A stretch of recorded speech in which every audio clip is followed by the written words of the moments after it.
Поздняя осень. Сырые листья шуршат под ногами.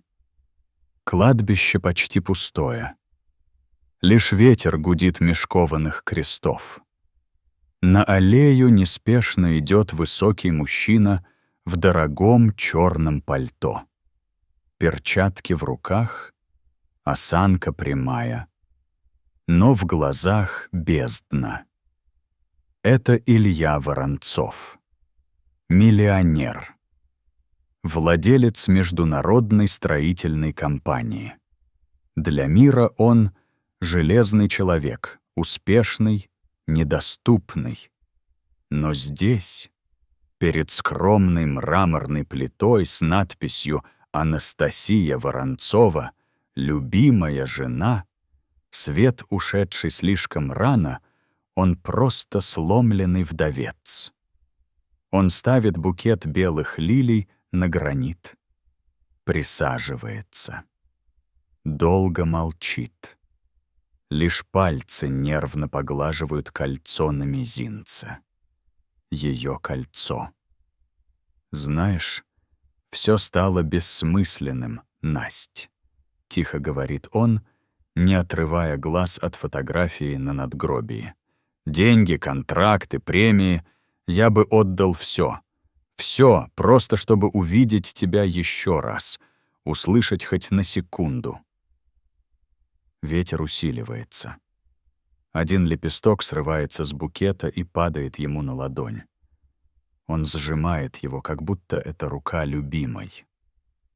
Тихий шорох. Илья оборачивается. На несколько шагов дальше у соседней могилы сидит мальчик, уденький, в поношенной куртке, колени прижаты к груди. На вид лет 7, глаза огромные, светлокарие, он смотрит прямо на Илью без страха, без слов.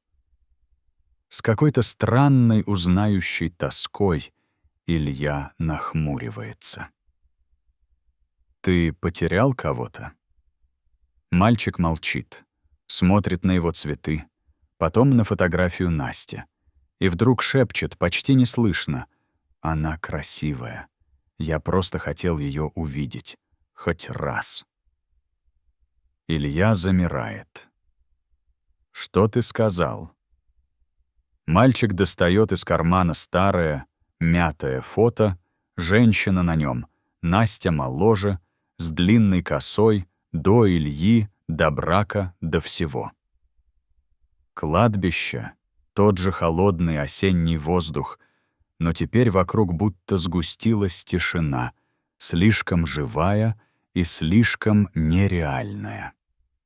Илья смотрит на мальчика, не веря глазам, он аккуратно берет фото из его руки. Смотрит, пальцы дрожат.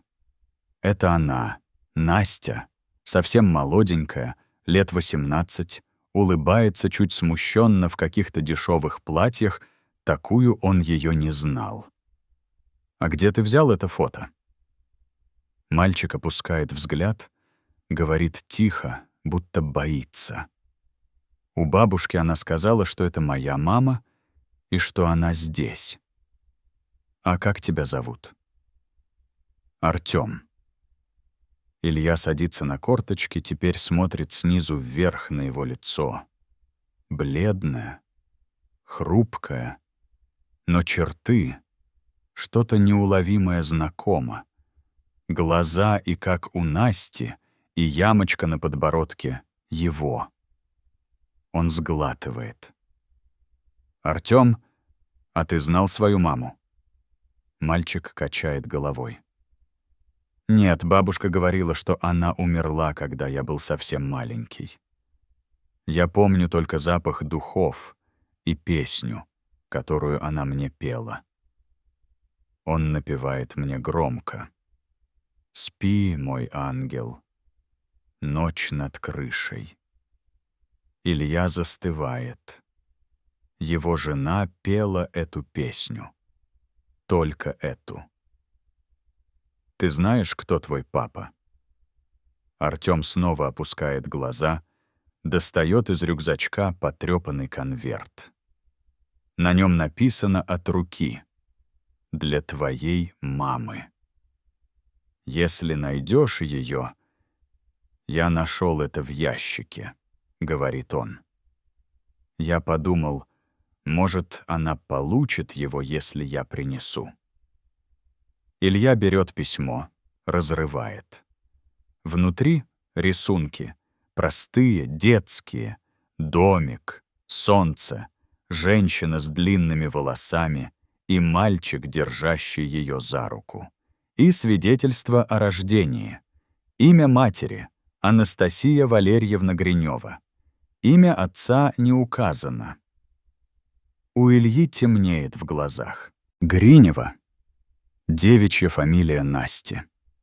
Он резко встает, отходит, не веря, смотрит то на могилу жены, то на мальчика.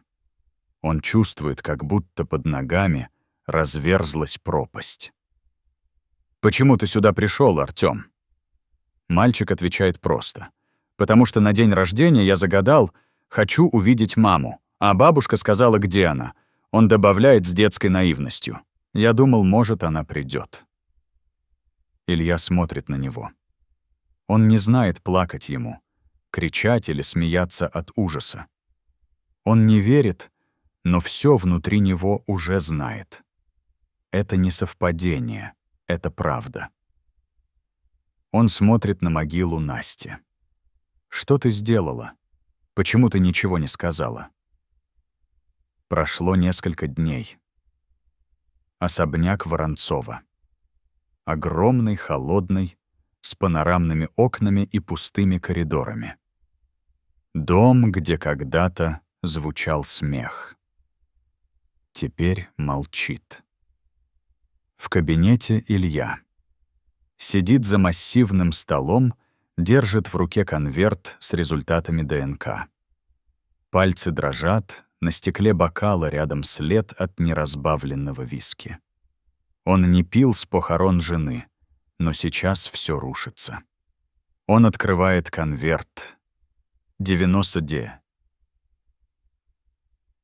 центов совпадения. Артём.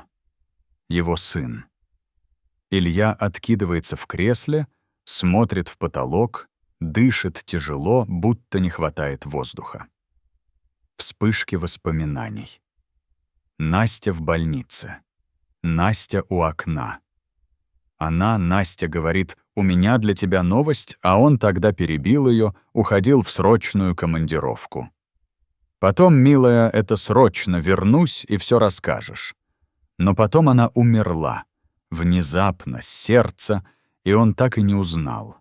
Он встает, идет в комнату, которую они хотели сделать детской, так и не сделали.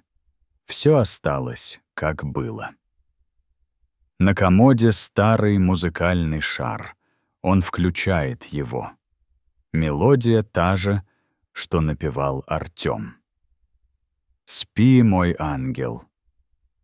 Илья прижимает шар к груди и впервые за много лет плачет. «Ты» позже. Детский приют. Артём сидит на лавочке во дворе. В руках та же фотография Насти. Он рисует. Старательно, с серьезным выражением лица. Ворота открываются. Входит Илья. Мальчик поднимает глаза. Молчание. «Я...» — начинает Илья. «Я дурак, Артём. Мне нужно было раньше быть рядом, но я не знал, если бы только знал». Артём опускает голову. «А ты хочешь меня забрать?» Илья подходит ближе, опускается на колени перед ним. «Я не прошу тебя называть меня папой. Не сразу. Я не знаю, как быть отцом. Я не знаю, получится ли. Но я знаю одно. Я хочу быть рядом. Каждый день хочу учиться быть отцом для тебя». Мальчик долго молчит, потом тихо. «А ты умеешь варить какао, как бабушка?» Илья улыбается сквозь слезы. «Нет, но у меня есть повар, который может научить нас обоих». Мальчик чуть улыбается. Тогда можно попробовать. Илья осторожно протягивает руку. Артём берет ее. Сначала робко, потом крепче. И последний кадр сцены. Они уходят вместе по аллее. Рядом два одиночества, нашедшие дорогу друг к другу. Весна. Всё расцветает, яблони в нежном цвету, небо чистое, Саи, воздух пахнет свежей травой. Тот же холм на кладбище, но атмосфера иная, уже не мрак и одиночество, а теплая тихая память. У надгробия двое — Илья и Артём. Мальчик держит букет сирени, в другой руке маленькая рамка с фотографией. Он и Илья вместе на фоне их нового дома. Оба улыбаются. Настоящие. Они молча смотрят на плиту. Илья кладет руку на плечо сына. Голос его дрожит, но он говорит твердо. «Привет, Настя, мы пришли». Мальчик кладет сирень. «Привет, мама». Пауза. «Я теперь с папой». Он не сразу понял, но теперь все знает, улыбается. «У нас даже есть кот», — папа сказал. «Ты всегда мечтала завести рыжего». Илья присаживается, глядя на надгробие. «Ты оставила мне самое дорогое, что только могла. Я не был рядом, когда ты ушла, но теперь я рядом с ним. Я обещаю каждый день, каждую минуту». Мальчик аккуратно ставит рамку с фото на камень. На обратной стороне детской рукой написано: «Мама, мы теперь семья.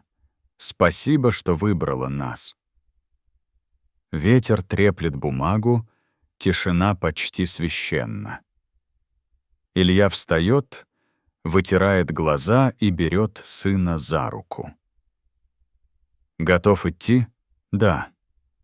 Но можно еще минутку». Мальчик закрывает глаза, словно слушает музыку, которая играет только у него в голове. Все. Теперь я точно чувствую, что она улыбается. Они уходят медленно, не спеша, словно не прощаются, а просто говорят «до встречи». И финальный кадр. Пустая скамейка рядом с могилой, на ней плюшевая игрушка и второй маленький букет. В небе легкое солнце. А надпись на экране. Иногда чудо приходит не тогда, когда его ждешь, а тогда, когда оно нужнее всего.